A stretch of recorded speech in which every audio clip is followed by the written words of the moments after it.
أعوذ بالله من الشيطان الرجيم بسم الله الرحمن الرحيم الحمد لله رب العالمين الرحمن الرحيم مالك يوم الدين إياك نعبد وإياك نستعين اهدنا الصراط المستقيم صراط الذين أنعمت عليهم غير المغضوب عليهم ولا الضالين آمين. In the name of Allah, the most gracious, the most merciful, Dr. William Campbell, Dr. Zakir Naik, Dr. Mazakas, Dr. Jamal Badawi, Dr. Samuel Nauman, and Mr. Sam Shamon. Distinguished guests, ladies and gentlemen, Assalamu alaikum wa rahmatullahi wa barakatuhu. Peace and blessings of Almighty Allah be upon all of you. On behalf of the organizers, the Islamic Circle of North America, I, Sayyid Sabil Ahmed, welcome all of you to this unique event, a dialogue on the topic, the Quran, the Bible in the light of science. Again, on behalf of Dr. Campbell, Dr. Zakir Naik, Islamic Circle of North America, this dialogue is being held in a spirit of friendship, understanding each other's viewpoints.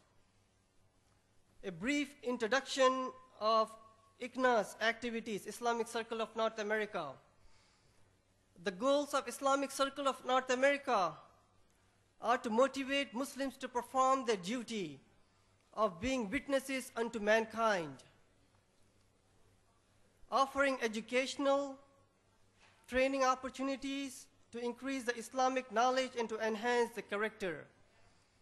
ICNA is also active in opposing immorality and oppression of all forms, supporting efforts for socio-economic justice, civil liberties in the society, strengthening the bond of humanity by serving all those in need anywhere in the world, with special focus on our neighborhood across North America.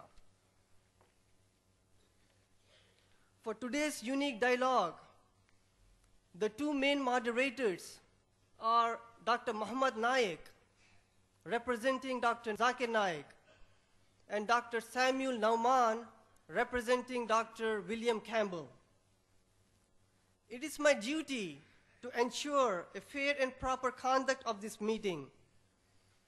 Therefore, we request our speakers as well as the audience to maintain due decorum for a healthy dialogue.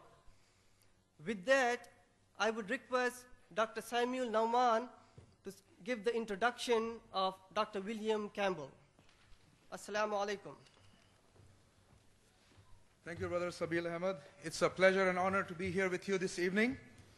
And first of all, I myself, with a group of our brothers and sisters from the Christian background, really like to thank the Islamic Circle of North America and the local people who have organized this unique event. They have done a great job. They have worked very hard. And now we have come to the last moment to be here. Dr. William Campbell did his medical work in Cleveland, Ohio at Case Western Reserve University. He worked for 20 years in Morocco, where he learned Arabic. After 7 years in Tunisia, he wrote his book, Answering Dr. Maurice Bucaille's. He is a convinced Christian who likes to explain the Injil or the gospel to everyone. At age 74, Dr. Campbell is retired with 10 grandchildren. And we are really thankful and we are really happy to be here with you tonight. Thank you.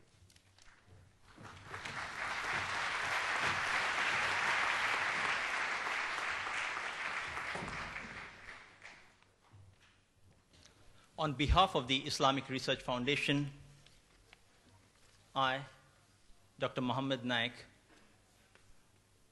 am pleased to be amongst you all along with Dr. Zakir. It's a pleasure to be here for this unique event and have the good pleasure of having scholars like Dr. William Campbell, Dr. Jamal Badawi, Dr. Mazakas, as well as my co-colleague, Brother Dr. Samuel Naman, you're with us. I, on behalf of Brother Samuel and myself, present the format for the dialogue. The format, as agreed and decided fair by both our speakers, is Dr. William Campbell would first address you for 55 minutes on the topic, the Quran and the Bible in the light of science. Then Dr. Zakir Naik, at the far end, would make his presentation for 55 minutes on the same topic. This would be followed by a response session in which Dr. Campbell would respond to the matter presented by Dr. Zakir for 25 minutes, followed by Dr. Zakir too responding for 25 minutes to the matter presented by Dr. Campbell. Lastly, we would have the open question and answer session in which the audience may pose questions to each speaker alternately on the question mics provided in the auditorium.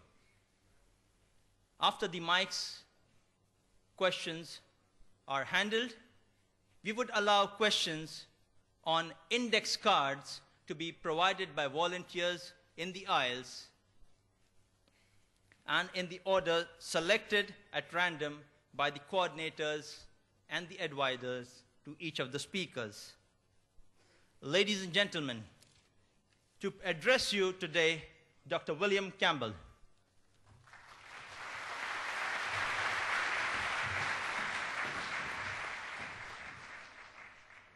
Greeting to Dr. Naik, who almost surely came the farthest. Greeting to Sabil Ahmed and Mohamed Naik. And greeting to the organizing committee. Calling this the ultimate dialogue is a bit of an exaggeration, but it is good advertising. And greetings to you, the audience. I'd like to also bring greetings in the name of Yahweh, or better known as Jehovah, the great creator God who loves us. I wish to start by speaking about words. Tonight we are going to speak about the words of the Bible and the words of the Quran. The scholars of modern linguistics tell us a word, a phrase, or sentence means what it meant to the speaker and the person or crowd of people listening. In the case of the Quran, what it meant to Mohammed and those listening to him. In the case of the Bible, what it meant to Moses or Jesus or those listening to them. To check this, we have the context of all the usages in the Bible or the Quran. In addition, there is the poetry and letters of that century. For the Gospel, the 1st century AD. For the Quran, the 1st century of the Hijra. If we are going to follow the truth, we may not make up new meanings. If we are seriously after truth, there are no permissible lies. Here is an example of what I'm talking about. You can have the first slide here.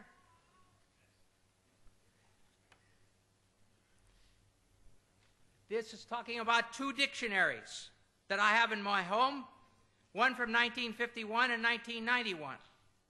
In these 2 dictionaries, the first meaning, pig, a young swine of either sex, is the same. The second meaning, any swine or hog, any wild or domestic swine, it's the same. Third, the flesh of swine, pork, is the same. Then the meaning, a person or animal of piggish habits, it's the same. A person who is gluttonous. And down here, pouring metal into a pig for pig iron is the same. But over here is a new meaning. A police officer. You need to call the police officers pigs. All right, the question is, in the Torah, it says you can't eat pigs. Well, can I turn around and say, oh yes, that means police officers, you can't eat police officers? Of course not. In the Quran, Allah says can't eat pigs. Can I translate it, can't eat police officers? No. It's wrong. It would be stupid. It would be lying, actually. Mohammed did not mean police officers. Moses did not mean police officers. We may not have any new meanings. We must use the meanings known in the 1st century AD for the Bible, or that is for the Gospel, and the 1st century of the Hijra for the Quran. Now let us look at what the Quran says about embryology. Oh, sorry, got the wrong thing.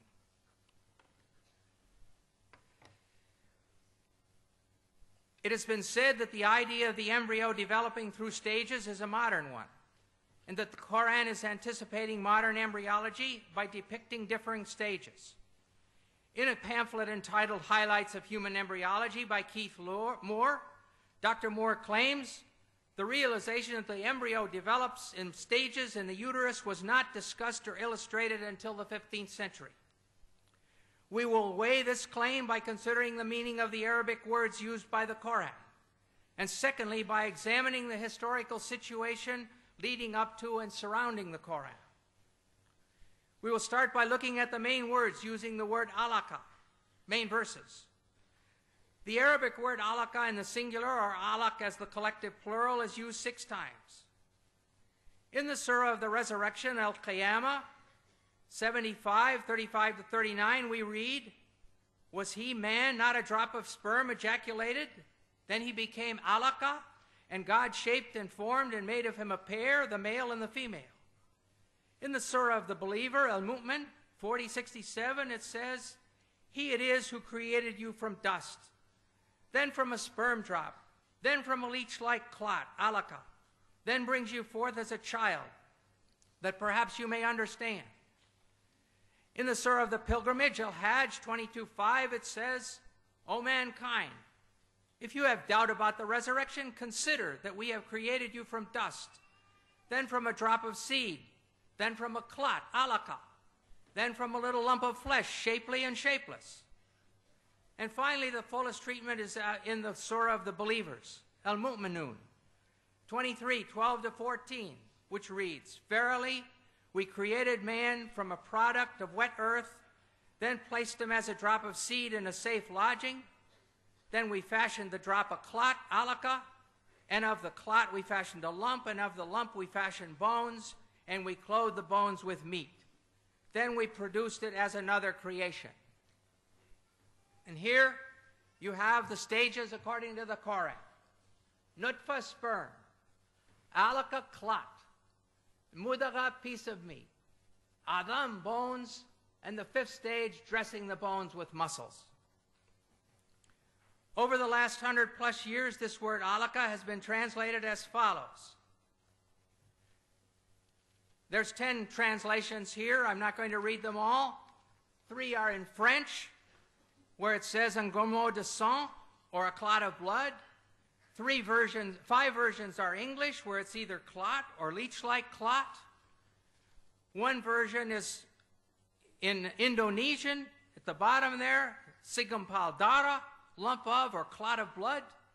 And the last one is Farsi, khun basta, a clot of blood.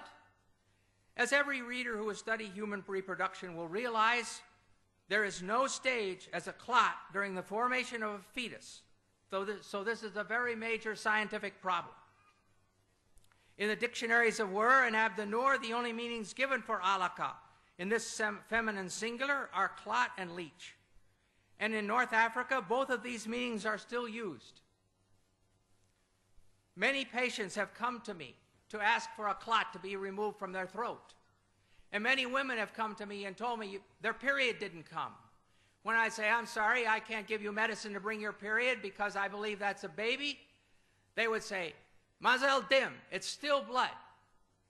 So they were understanding these ideas of the Quran. Lastly, we must consider the first verses which came to Mohammed in Mecca. These are found in the 96th surah called alaq, clots, from the very word that we're studying.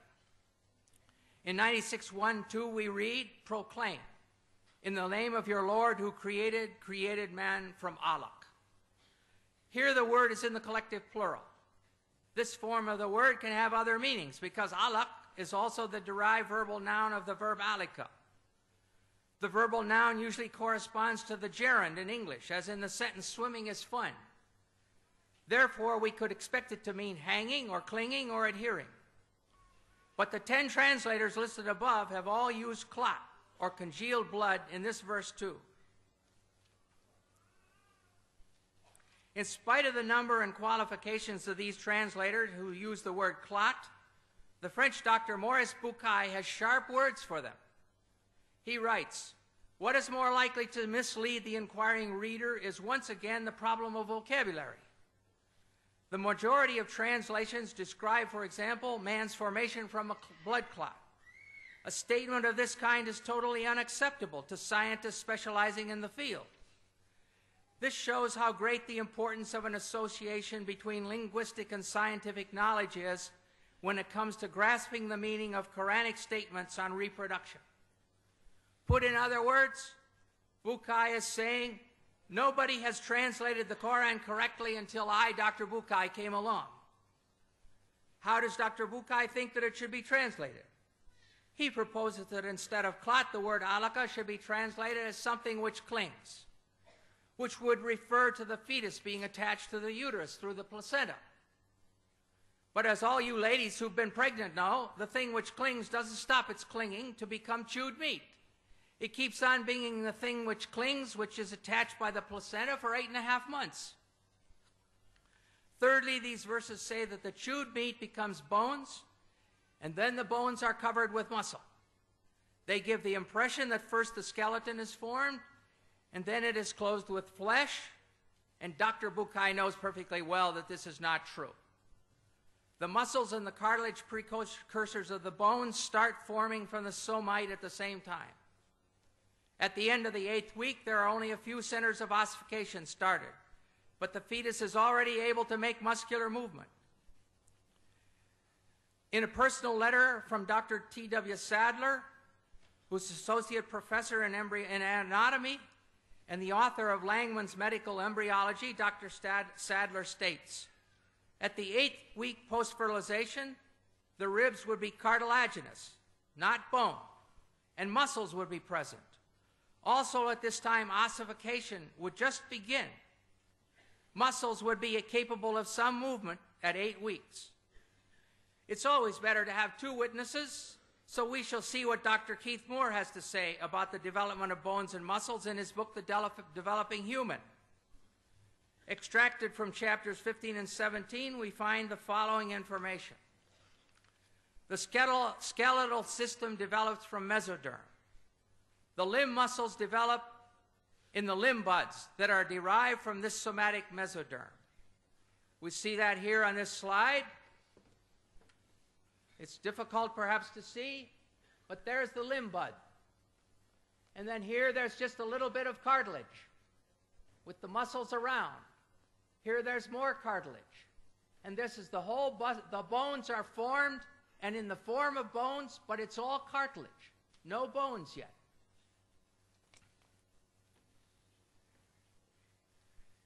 This second slide shows how it forms. Here's the cartilage. Now, just the bone looks like cartilage. And then it starts to have some calcium deposited. And then it starts to have ossification and bone formed.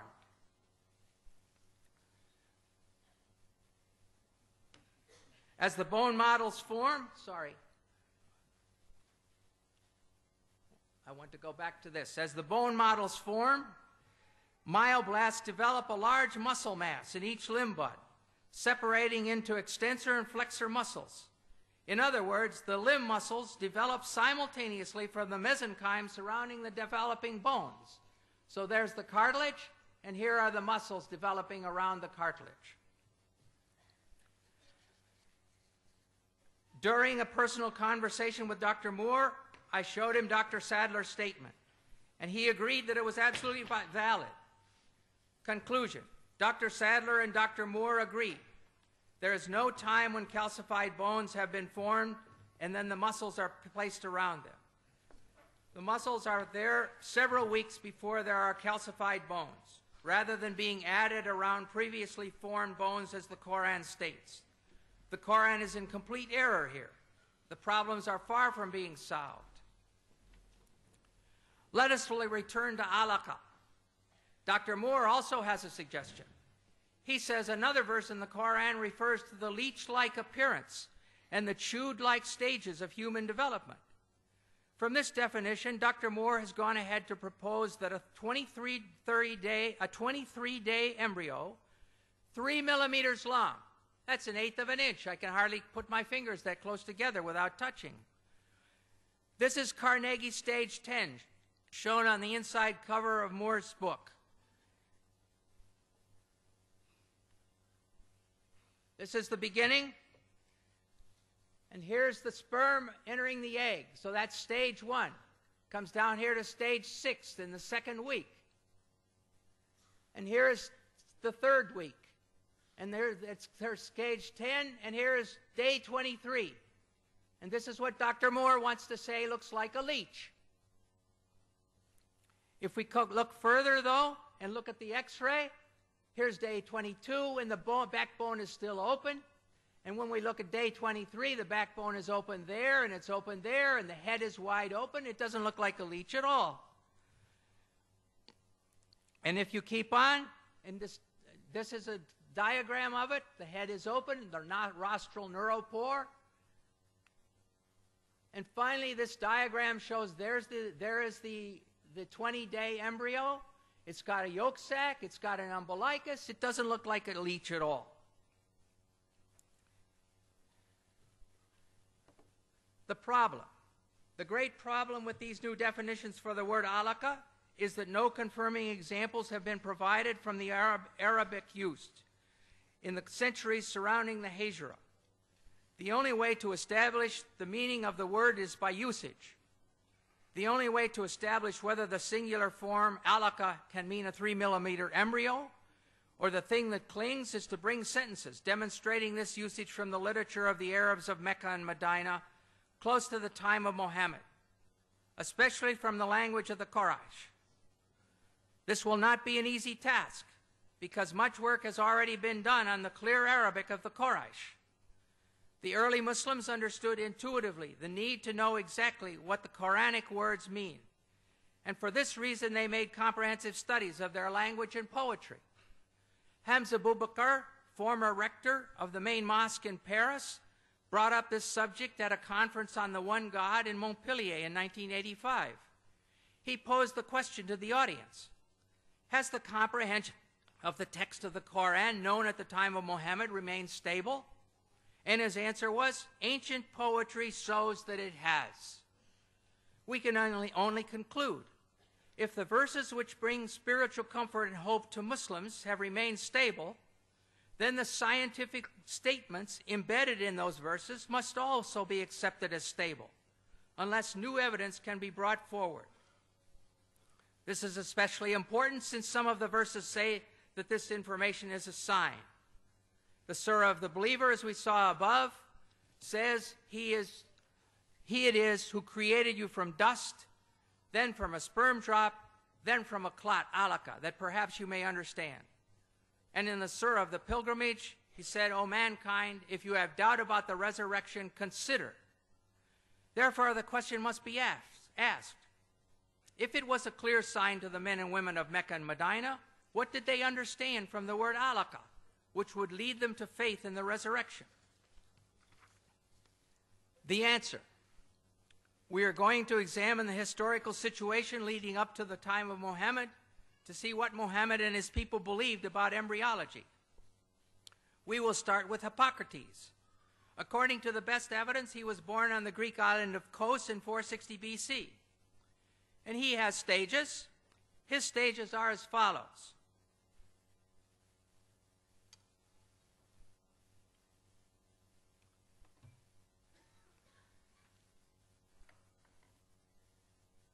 The sperm is a product which comes from the whole body of each parent. Weak sperm coming from the weak parts, and strong sperm from the strong parts. Then he goes ahead and talks about the coagulation of the mother's blood. The seed, embryo, then is contained in a membrane. Moreover, it grows because of its mother's blood, which descends to the womb. For once a woman conceives, she ceases to menstruate. Then about flesh, he says, at this stage, with the descent and coagulation of the mother's blood, flesh begins to be formed with the umbilicus. And lastly, bones, he says, as the flesh grows, it is formed into distinct members by breath. The bones grow hard and send out branches like a tree. Next, we will look at Aristotle. In his book on the generation of animals, sometime about 350 BC, he gives his stages of embryology. And he talks about first semen and menstrual blood, or catamenia. In this section, Aristotle speaks of the male semen as being in a pure state. It follows that what the female would contribute to the semen of the male would be material for the semen to work on. In other words, the semen clots the menstrual blood. Then he goes to flesh. He says nature forms this from the purest material, the flesh. And from the residue thereof it forms bones. And lastly, around the flesh, around the bones, and attached to them by thin fibrous bands, grow the fleshly parts. Clearly, the Quran follows this exactly. Sperm clotting the menstrual blood, which forms meat, then the bones are formed, and lastly, around about the bones, grow the fleshly parts. Next, we will consider Indian medicine. The opinion of Charaka in 123 AD and Susruta is that both the male and female contributed seed. The secretion of the male is called the sukra, semen. The secretion of the woman is called artava or sanita, blood, and it is derived from the blood by way of food, by way of blood. Here we see that in the medicine of India, they too had the idea that the child was formed from semen and blood. Now we shall look at Galen. Galen was born in 131 AD in Pergamum, modern Bergama in Turkey. Galen says on semen, the substance from which the fetus is formed is not merely menstrual blood, as Aristotle maintained, but menstrual blood plus the two semens. The Quran agrees with Galen here when it says in Surah 76:2, we created man from a drop of mingled sperm. Now we'll look at the Galen stages. Galen also taught that the embryo developed in stages. The first is that in which the form of the semen prevails. The next stage is when it has been filled with blood, and heart and brain and liver are still unarticulated and unshaped. This is the period that Hippocrates called fetus. The Quranic Surah 22:5 reflects this saying. Then out of a morsel of flesh, partly formed and partly unformed. And now the third period of gestation has come. Thus nature caused flesh to grow on and around all the bones. We saw above that the Quran agrees with this in Surah 23:14, where it says, and we clothe the bones with meat. The fourth and final period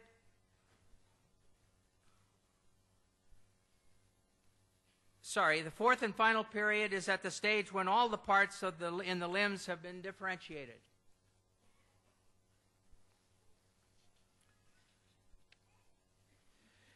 Galen was so important in medicine that just about the time of the Hijra, 4 leading medical men in Alexandria, Egypt, decided to form a medical school, using 16 books of Galen as the basis of the studies. This continued up to and including the 13th century. We must now ask ourselves, what was the political, economic, and medical situation in Arabia at the time of Mohammed? From the Hadramaut in Yemen, the caravans of the spice trade passed north through Mecca and Medina and then reached into all of Europe. In North Arabia, in about 500 AD, the Ghassanids took over, and by 528, they controlled the Syrian desert over to the outskirts of Medina. Syriac, a form of Aramaic related to Arabic, was their official language. As early as 463, the Jews translated the Torah and Old Testament from Hebrew into Syriac. The British Museum has a copy. This made it available to the Ghassan, who were Christians, and to the Jewish tribes in Arabia. During this time, Sergius al-Rasaini, who died in Constantinople in 536, one of the earliest and greatest translators from Greek into Syriac, translated various works on medicine, including 26 works of Galen. This made them available in the kingdom of Khosrow I in Persia and to the Ghassan tribe whose influence extended to the outskirts of Medina.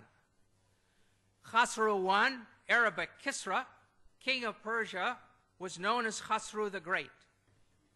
His troops conquered areas as far away as Yemen, and he also loved learning and started several schools.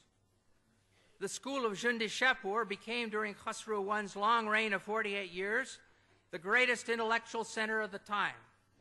Within its walls, Greek, Jewish, Nestorian, Persian, and Hindu thought and experience were freely exchanged. Teaching was done largely in Syriac, from Syriac translations of Greek texts.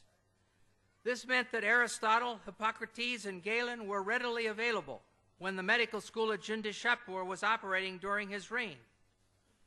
The next step was that the conquering Arabs compelled the Nestorians to translate their Syriac texts of Greek medicine into Arabic. The translation from Syriac to Arabic was easy, as the two languages had the same grammar.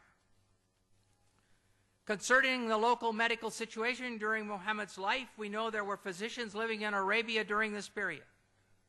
Harith ben Khalada was the best educated physician trained in the healing arts.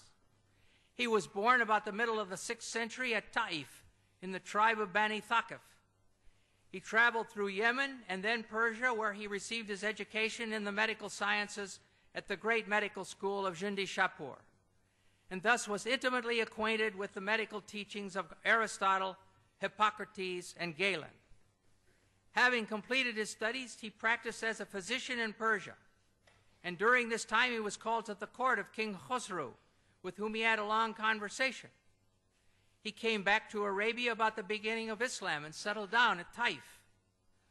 While there, Abu al-Khair, a king of Yemen, came to see him in connection with a certain disease, and on being cured, rewarded him with much money and a slave girl. Though Harith ben Khalada did not write any book on medicine, his views on many medical problems are preserved in his conversation with Khosrow. About the eye, he says that it is constituted of fat, which is the white part. And then the second is constituted with water, which is the black part, and of wind, which constitutes the eyesight. Well, these things we know to be wrong now, but this was Greek thought. All this goes to show the acquaintance of Harith with the Greek doctors. Summarizing the situation in a few words in his book, Histoire de la Médecine Arabe, Dr. Lucien Leclerc writes, Harith ben Khalada studied medicine at Jundishapur, and Mohamed owed to Harith a part of his medical knowledge. Thus, with the one as well as the other, we easily recognize the traces of Greek medicine. Sometimes Mohammed treated the sick, but in the difficult cases, he would send the patients to Harith. Another educated person around Mohammed was Nadir bin Harith. Not related to the doctor, he was a Qurayshite and cousin of Mohammed, and had also visited the court of Khosrow. He had learned Persian and music, which he introduced among the Quraysh at Mecca. However, he was not sympathetic to Mohammed, mocking some of the stories in the Quran. Mohammed never forgave him for this, and when he was taken prisoner at the Battle of Badr, he caused him to be put to death. In summary, we see that 1. Arabs living in Mecca and Medina in 600 had political and economic relations with people from Ethiopia, Yemen, Persia, and Byzantine. A cousin of Mohammed knew Persian well enough to do his musical studies in it. 3. The Ghassan tribe, which ruled the Syrian desert over to the gates of Medina, used Syriac, one of the main languages used to teach medicine in Jundishapur, as their official language. An ill king of Yemen came to Taif to consult the physician Harith ben Khalada, who had been trained where? At Jundishapur, the best medical school in that world, and to whom Mohammed sometimes sent patients. 5. During Mohammed's lifetime, a new medical school was established in Alexandria, using the 16 books of Galen as their texts. This all shows that there was ample opportunity for Mohammed and the people around him to have heard of the embryological theories of Aristotle, Hippocrates and Galen, when they went to seek treatment from Harith ben Khalada and other local doctors. Thus, when the Quran says in the late Meccan Surah of the Believer, 40:67, He it is who created you from dust, then from a sperm drop, then from a leech-like clot, that perhaps you may understand. And then in the Surah of the Pilgrimage, O mankind, if you have doubt about the resurrection, consider what we have created, that we have created you from dust. It is correct for us to ask again, what were they to understand? What were they to consider? And here are the Quranic stages again. Nutfa, sperm. Alaka, clot. Mudagha, piece of meat. Adam, bones. And 5, dressing the bones with muscles. The answer is very clear. They were understanding and considering that which was common knowledge, the embryological stages as taught by the Greek physicians. I don't mean that Mohammed's listeners all knew the names of the Greek physicians, but they knew the embryological stages of the Greek physicians. They believed that the male sperm mixed with the female menstrual blood to cause it to clot, and this became the baby. 2, they believed there was a time when the fetus was formed and unformed. 3, they believed the bones formed first and then were covered with muscle. Allah was using that common knowledge as a sign encouraging the listeners and readers to turn to Him. The trouble is that this common knowledge was and is not true. Arab physicians after Mohammed. We must now look at 2 well-known physicians from the period after Mohammed. Obviously, they had no effect on the Quran, but they demonstrated that faith in the embryological ideas of Aristotle, Hippocrates, and Galen continued among the Arabs right up to the 1600s. If the correct translation of alaka is leech-like substance, as modern Muslims like Shabir Ali claim, there is no place where these post-Quranic doctors said so. In fact, it's just the opposite. The ideas of these Greek physicians were being used to explain the Quran, and the Quran was quoted to enlighten the meaning of the Greek physicians. The human being takes its origin from 2, this is speaking about Ibn Sina, or Avicenna. The human being takes its origin from 2 things. The male sperm, which plays the part of factor. The female sperm, first part of the menstrual blood, which provides the matter. Thus we see that Ibn Sina gave the female semen exactly the same role that Aristotle had assigned to the menstrual blood. It is difficult to overstate the importance of Ibn Sina as a scientific and philosophical authority for the pre-modern Europeans. Then we're going to look at Ibn Qayyim al-Jawziyah. Ibn Qayyim took full advantage of the agreement between Quranic revelation and Greek medicine. This is not very clear, probably, but the Hippocrates is in purplish, and the Quran is in bold type, green, and the Hadith is in purple, and commentaries are in red, and his own thoughts in sort of a blue-green. So it starts out, he says, Hippocrates said in the 3rd chapter of Kitab al-Jinnah, the semen is contained in a membrane, and it grows because of the blood of its mother, which descends to the womb. Some membranes are formed at the beginning, others after the 2nd month, and others in the 3rd month. And this phrase about the blood descending to the womb, we saw it when we looked at Hippocrates' slide. That is why God said, here the Quran is mentioned, He creates you in the womb of your mothers by one formation after another in 3 darknesses. That's Quran 39:6. Then He gives His own ideas. Since each of these membranes has its own darkness, when God mentioned the stages of creation and transformation from one state to another, He also mentioned the darknesses of the membranes. Most commentators explain, and here are the words of the commentators, it is the darkness of the belly, and the darkness of the womb, and the darkness of the placenta. In a second example, we read, Hippocrates said, the mouth opens up spontaneously, and the nose and ears are formed from the flesh. The ears are opened, and the eyes, which are filled with a clear liquid. The prophet used to say, I worship Him who made my face and formed it and opened my hearing and eyesight, and so forth. Here we look at Hippocrates again, and there in the second stage is the same thing we just read. Ibn al-Qayyim is quoting Hippocrates and speaks of the mother's blood descends around the membrane. He could do this, as we have seen, because the educated people of Muhammad's time were familiar with Greek medicine. However, what is important for us here today to realize is that there is no place where the Quran corrected Greek medicine. There is no place where Ibn Qayyim was shouting, "Hey, you guys, you've got this all wrong. The correct meaning of alaka is that which clings or leech-like substance." On the contrary, Ibn Qayyim was demonstrating the agreement between the Quran and the Greek medicine, their agreement in error. A final witness is the commentary of Baidawi in 1200 AD. Here we have the commentary, we have the Quran here, we have his commentary, and here it's been translated, and he says, then from alaka, a piece of solid blood is his explanation of alaka. Alaka is underlined, that's from the Quran. And here's his explanation, a piece of solid blood. Then he goes on, then from a piece of meat from the Quran. A piece of meat originally as much as can be chewed, and so forth.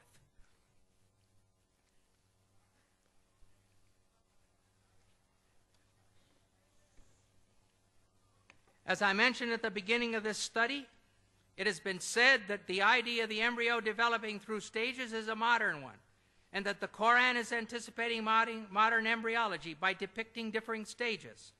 Yet we have seen that Aristotle, Hippocrates, the Indians, and Galen have all discussed the stages of embryological development during the 1,000 years before the Quran. And after the coming of the Quran, the account of the different stages, as described by the Quran and the Greek doctors, was carried on in the teachings of Avicenna and Ibn Qayyim, and is essentially the same as that taught by Galen and those preceding him. Concerning the bone stage, it's clear, as Dr. Moore demonstrated so capably in his textbook, that muscles start forming from the somites at the same time as the cartilage models of the bones. There's no bone stage where there's a skeleton sitting here and then the muscles are plastered around it. It's equally clear that alaka in the Quran means clot, and that the Quraysh who heard Muhammad speaking understood him to be referring to the menstrual blood as the female contribution to the developing baby. Therefore, we can conclude that during all these years, the Quranic verses on embryology, saying that man is created from a drop of sperm which becomes a clot, were in perfect accord with the science of the 1st century of the Hijra, of the time of the Quran.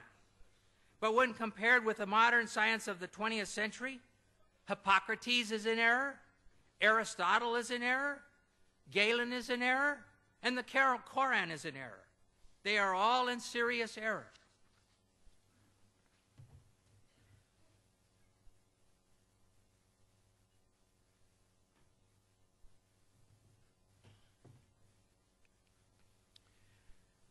Now we're going to look at a little bit about moonlight. Does the Quran state that the moon gives off reflected light from the sun? Before this was common knowledge. In the Surah of Noah, 71, 15, 16, it says, "See ye not how Allah has created the 7 heavens one above another, and made the moon a light, nur, in their midst, and made the sun as a lamp, siraj?" The moon is called a light, Arabic nur, and the sun a lamp, siraj. Some Muslims claim that since the Quran uses different words speaking about the light of the sun and the light of the moon, it reveals that the sun is a source of light, while the moon only reflects light.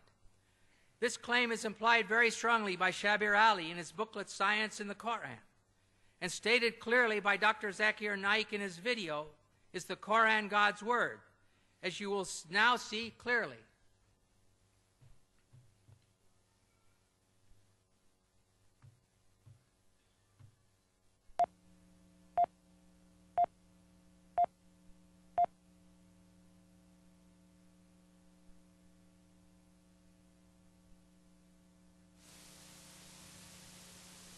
The light that we have, the light that we obtain from the moon, where does it come from?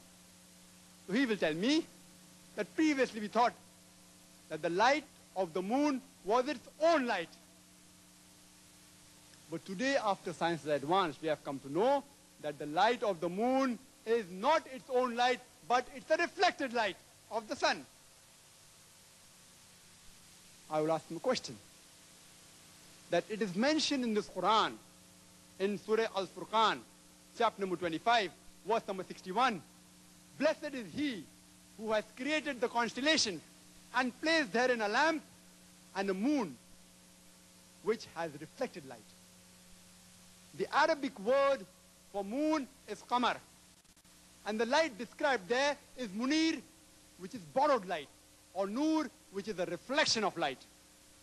The Quran mentions that the light of the moon is reflected light. You say you discovered it today.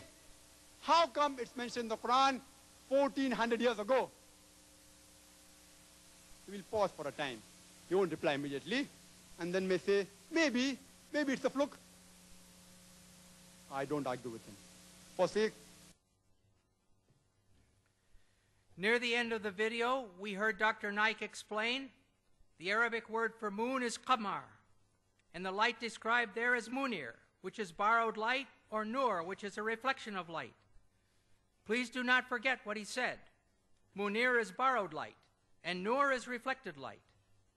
Not only is this claimed to be a statement in keeping with scientific truth, but it is also claimed to be scientifically miraculous, since this was supposedly only discovered relatively recently. It is correct that the moon does not emit its own light, but only reflects the light of the sun. But this was known already almost 1,000 years before Mohammed. Aristotle, in about 360 BC, discussed knowing that the earth was round by its shadow on the moon. He could see the earth's shadow crossing the moon if he knew that moonlight is reflected light. If you still insist that this is a miracle of scientific knowledge, then we must ask ourselves, do the Quranic words themselves support this claim? Siraj. First we shall look at Siraj. In Surah Noah, which was read above, in Surah Al-Furqan 25:61, it is simply lamp, referring to the sun. In Surah An-Naba 78:13, Sirajan Wahjan means a dazzling lamp, again indicating the sun.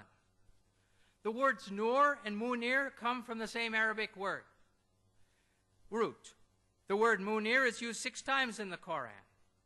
4 times, Surahs Al-Imran 3:184, Al-Hajj 22:8, Luqman 31:20, and Fatir 35:35. It is the phrase Kitab al-Munir, which Yusuf Ali translate as a book of enlightenment, and Pickthall uses the scripture-giving light. Clearly, this indicates a book which is radiating the light of knowledge. Nothing about reflection. Nur. It says in Surah Noah 71:16 and Yunus 10:5 that Allah made the moon a light. Thus we find that the Quran says that the moon is a light, and it never says that the moon reflects light. Moreover, in other verses, the Quran says that Allah is a nur, a light. Surah Nur 24:35, one of the most beautiful passages in the Quran, reads, Allah is the light, nur of the heavens and the earth. The parable of his light is as if there was a niche, and within it a lamp, the lamp enclosed in glass, the glass as it were a brilliant star, and so forth. Thus we see that the word nur is used for both the moon and Allah. Are we going to say that Allah gives off reflected light? I think not. But if you continue to insist that nur, used for the moon, means borrowed or reflected light, and we saw above that Allah is the light, nur of the heavens and the earth, what is the source of this light? Siraj, of which Allah is only a reflection. Think about it.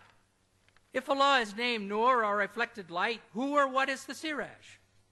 Well, the Quran tells us who the Siraj is. But the answer will shock you. In Surah Al-Ahzab 33:45-46, we find, O Prophet, truly we have sent thee as a witness, a bearer of glad tidings and a warner, and as a lamp spreading light. Here it says that Mohammed is the lamp spreading light. In Arabic, it is wasirajan muniran. Linguistically and spiritually, this is the end of the discussion. Linguistically, siraj and the adjective munir are used together for the same shining thing, the person Mohammed. It's clear munir does not mean reflected light in this verse or in any other verse. It means shining. The people of Muhammad's time understood that the moon was shining, and they were right. Just as the people of Moses' time understood that the sun was the greater light and the moon the lesser light, and they were right. But if you insist that the Arabic words nur and munir mean reflected light, then based on the use of these words in the Quran, Muhammad is like the sun and Allah is like the moon. Does Dr. Naik really want to say that Muhammad is the source of light and Allah is only his reflection? Why are these so-called scientific claims made which no Muslim can support if he makes a serious study of his own Quran? In a dialogue like tonight, it makes honest discussion very difficult, almost impossible. Let us go on and look at the water cycle. Some Muslim authors claim that the Quran shows pre-scientific knowledge of water cycle. What is the water cycle? Here in this slide, you see 4 steps. The first step is evaporation. The water evaporates from the seas and the earth. Second step, it becomes clouds. Third step, it gives rain. And fourth, this rain causes the plants to grow.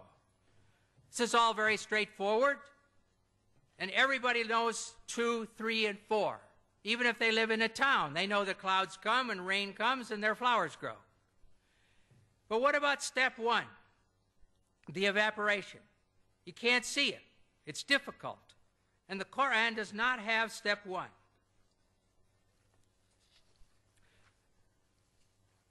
Now we're going to look at a prophet from the Bible, a prophet from 700 BC, Prophet Amos, and he writes, "He who made the Pleiades and Orion, who turns blackness into dawn and darkens day into night, and then who calls off for the waters of the sea," stage 1, "and pours them out over the face of the land," stage 3. The Lord Yahweh is his name. And one other prophet is Job in 26:28, at least 1,000 years before the Hijrah. He says, "How great is God, beyond our understanding. The number of his years is past finding out." Stage 1, he draws up the drops of water, which distill from the mist as rain. That's stage 3. And then the clouds are mentioned, stage 2, which pour down their moisture and abundant showers fall on mankind. So here in the Bible, this difficult stage 1 is there from more than 1,000 years before the Quran. Now let us go on and look at mountains. The Quran has more than a dozen verses stating that God placed firm and unmovable mountains on the earth. And in some of these verses, the mountains are listed as either a blessing for believers or a warning for the unbelievers. One example of this is found in the Surah Luqman, 31:10-11, where the mountains are one of 5 warnings. It says, He has created the heavens. It says He has created the heavens without supports that you can see, and has cast Al-Ka onto the earth firm mountains, Rawasiya, lest it should shake with you. In the prophets, Al-Anbiya, 21:31, as one of 7 warnings, we read, "And we have set on the earth firm mountains, lest it should shake with them."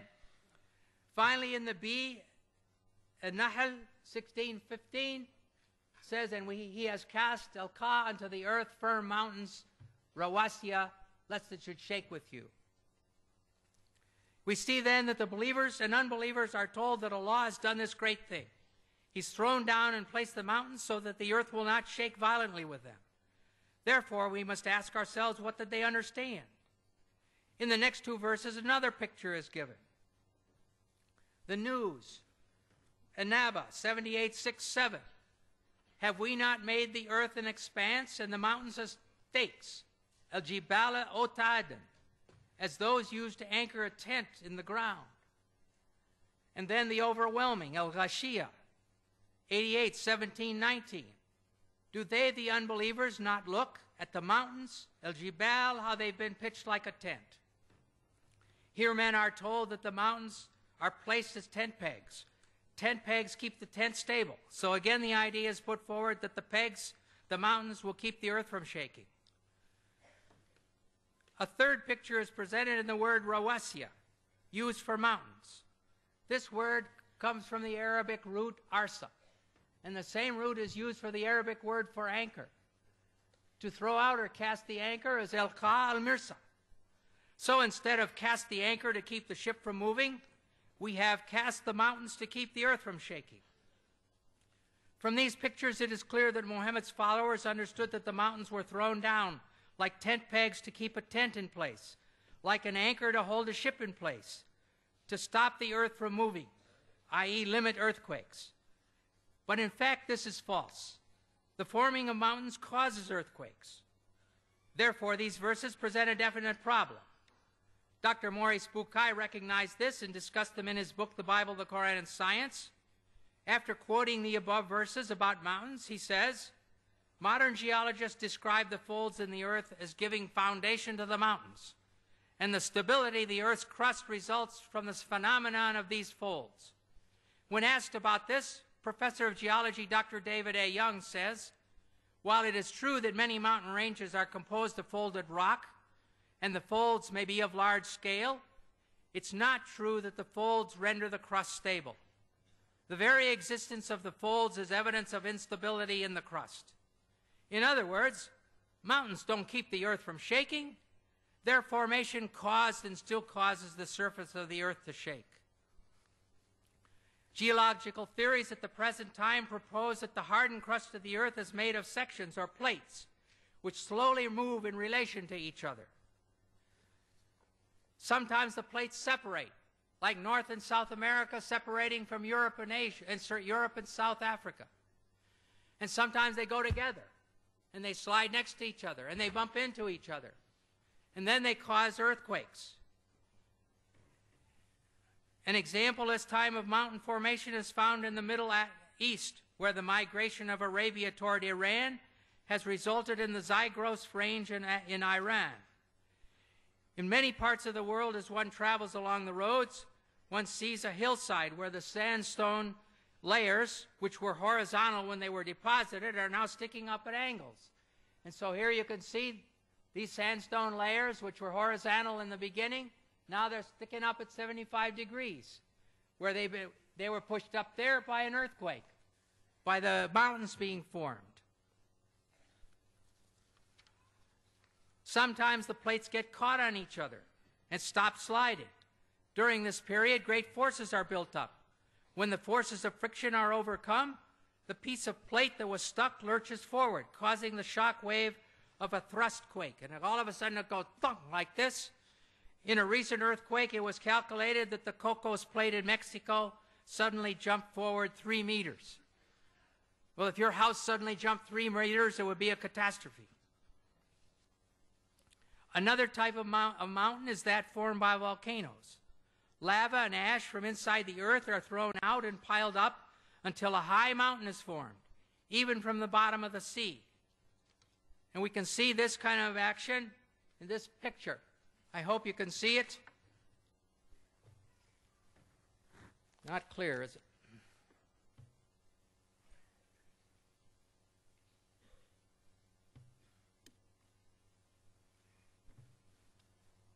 The ocean crust is right here, and the continental crust is there, and the oceanic crust is going down under the continental crust, and mountains have been formed here. Here's a volcano, and here is the magma, or the molten rock, going up through the volcano. And here's another volcano with magma going up. And so this is how the mountains are formed and earthquakes are formed.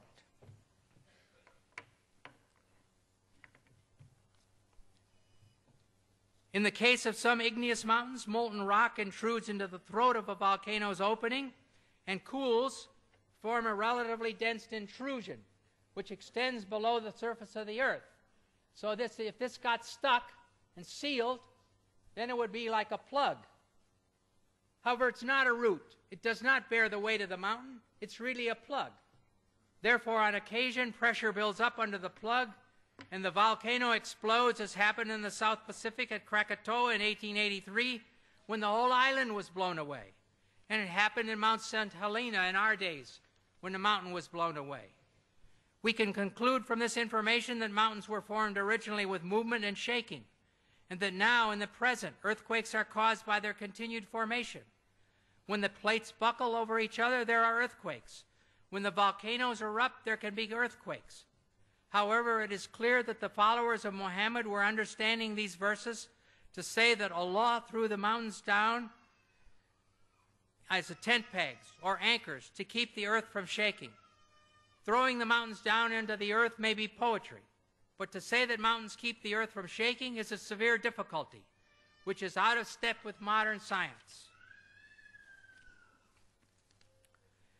Now we're going to take a little look at what the sun says about the Quran says about the sun.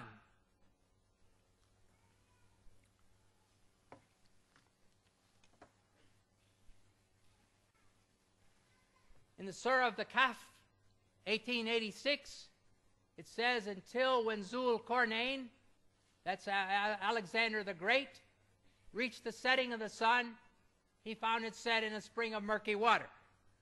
I'm sorry. In 20th century science, the sun does not set in a spring of murky water. And then in the criterion, Al-Furqan 25:45-46, it says, hast thou not turned thy vision to thy Lord, how he prolongs the shadow? If he willed, he could make it stationary. Then do we, God, make the sun its guide. What about this? As the sun's, if you think of the sun overhead, you have no shadow or a little tiny shadow. And then as the sun goes down, your shadow gets longer on the other side. Well, the sun is stationary in relation to the earth. It's not what causes the shadow to shift. The rotating earth guides the shadows. So if you demand 20th century accuracy, the surah should say the rotating earth causes the shadows to change. I will look at a different subject, Solomon's death. Whether this is science, I don't know. Maybe sociology. Solomon's dead. He's propped up on his staff. It says the jinns worked for him as Solomon desired. Then when we decreed death upon Solomon, nothing showed them his death except a little creeping creature of the earth, which gnawed away his staff. And when he fell, the jinns saw clearly how, if they had known the unseen, they would not have continued in the humiliating penalty of work. So here's Solomon. He's dead. He's propped up on his staff, like a wakaf in Morocco, overseeing only a road gang. And no cook comes to ask him for what he wants for dinner. And no general comes for orders. And none of his nobles come to say, let's go hunting. No one notices. I'm sorry. I do not believe this story. And it won't fit 20th century sociology or 7th century sociology, where the king would never be left alone like that. Now finally, let us look at milk.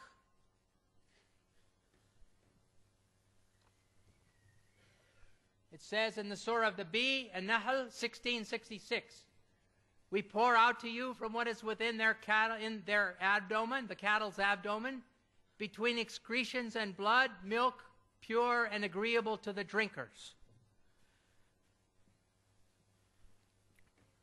The abdomen where the intestines are, in 20th century medical science, the abdomen where intestines are is where the intestines are. The mammary glands are under the skin. In humans, they're under the skin here. In cattle, they're under the skin between the legs. No connection. There's no connection between the breasts and the intestines and their feces in any way. Feces, though in the body, it really is outside of the animal. Animal's finished with it. It's not connected to milk or to anything else. And finally, going to look at communities. the Surah of the Cattle, Al-An'am 638, there is not an animal on the earth, nor a being that flies on two wings, but forms communities like you. Speaks about no animal on earth, not a being that flies. And then it says that every one of them is communities like you. And I assume that the Quran is speaking about we humans. Well, in some spiders, when they finish mating, the mother eats the father. Well, I'm glad that my wife didn't eat me. Even in bees, the extra male drones are thrown out to die. Well, I'm glad also that after we had 4 children, that my wife didn't push me out of the house, too. Finally, the lions. When a lion gets old, a male lion gets old, a young lion comes along and drives him away from his own wives. And the young lion takes over the wives. But what he does with the cubs of the old lion, he kills them all. So I do not think that this sentence is true. All of the communities and all of the animals do not live in communities like us. In conclusion, it is clear that the Quran has many scientific errors. As a generality, the Quran mirrors and reflects the science of its time, the science of the 7th century AD. We came here to seek truth. I've done my best to present valid information. If you want to see all the references, my book, The Quran and the Bible in the Light of History and Science, is for sale outside that door at a bargain price tonight.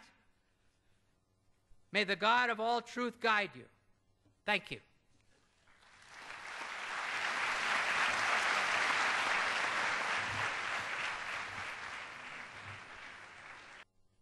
With them and with you. The function of the mountain in the Quran is given to prevent the earth from shaking. Nowhere does the Quran say that the mountain prevents the earthquake. And Dr. William Campbell said, he writes in his book and even in the talk, that you find in the mountainous regions there are various earthquakes, and mountains